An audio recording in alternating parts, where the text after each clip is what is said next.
So yun, good afternoon mga ka-backyard breeder, mga ka-followers. So ito naman ako magbabalik para mag-share ng aking nalalaman about dito sa aking mga alaga pagdating sa mga manok. Lalaban tayo dito sa aking backyard mga ka-breeder. So bago ako naglalaban ay hindi ako basta-basta naglalaban ng aking alaga. So dito, dadaan muna siya dito sa aking backyard, dadaan muna siya sa aking 21 days conditioning. Ngayong araw mga ka-backyard breeder, mga followers, is day 1. Ang gagawin natin is purga tayo mga ka-backyard breeder. Dito sa aking manukan mga ka-backyard breeder, ang ginagamit kong pamurga is astig lang ang ginagamit ko mga ka-backyard breeder. So pwede nyo gayahin mga ka-backyard breeder, or kung ano yung ginagamit nyo dyan na pamurga, okay na po yan. Basta sa akin, ang ginagamit ko dito sa aking manukan is astig lang mga ka-backyard breeder. So ngayon mga ka-backyard breeder, pupurga tayo. Day 1 mga ka-backyard breeder is purga. Okay, day 2 mga ka-backyard breeder, mga ka-followers. So gagawin naman natin, dilaw tayo, paligo. Kahapon nagpurga tayo, ngayon day 2, paligo tayo mga ka-backyard breeder, mga ka-followers.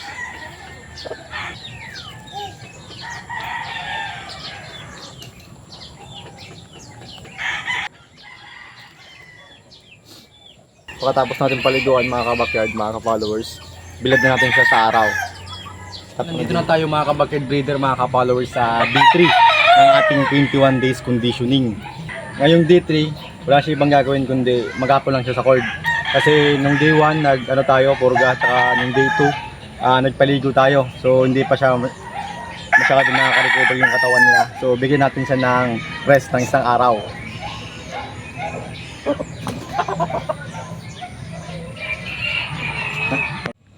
Okay mga ka-followers, mga ka-backyard breeder, andito na tayo sa day 4 ng ating 21 days conditioning.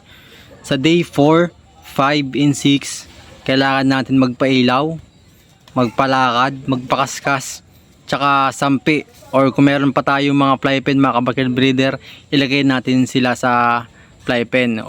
Ang gagawin natin mga ka-followers, i-rotate lang natin siya. Day 4, 5 and 6, yun po ang gagawin natin mga ka-followers.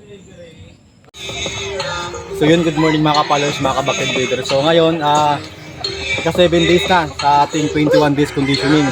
So ang gagawin natin mga ka-followers sa 7 days, i-spar natin siya, ibibitaw natin mga ka-backyard. Yung day 8 hanggang day 18 mga ka-followers, hindi na ako nakapag-upload ng video kasi busy.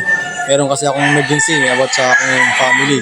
So ngayong day 19 mga ka-followers, nag-start na tayo mag-carbo load. Crack corn lang ang ginagamit ng mga ka-followers. So ito na siya mga ka-followers, nandito na siya sa limber, sa malilim na lugar. So papakainin natin siya na may halong crack corn. So ayun, nandito na tayo mga ka-followers sa day of fight ng ating 21 days conditioning. So ngayon kailangan natin gumising ng umaga para pagpakain sa ating ihahanda na manok. So nandito na tayo mga ka-followers sa Palabog Cockpit. So hintayin na lang tayo. Bali yung aking manok is pangalawa mga ka-followers, kasi napaaga tayo nang dating dito. So meron pa tayong pahinga. Ilang oras pa ang pahinga natin yung mga alaga. Mas maganda yun mga ka-followers.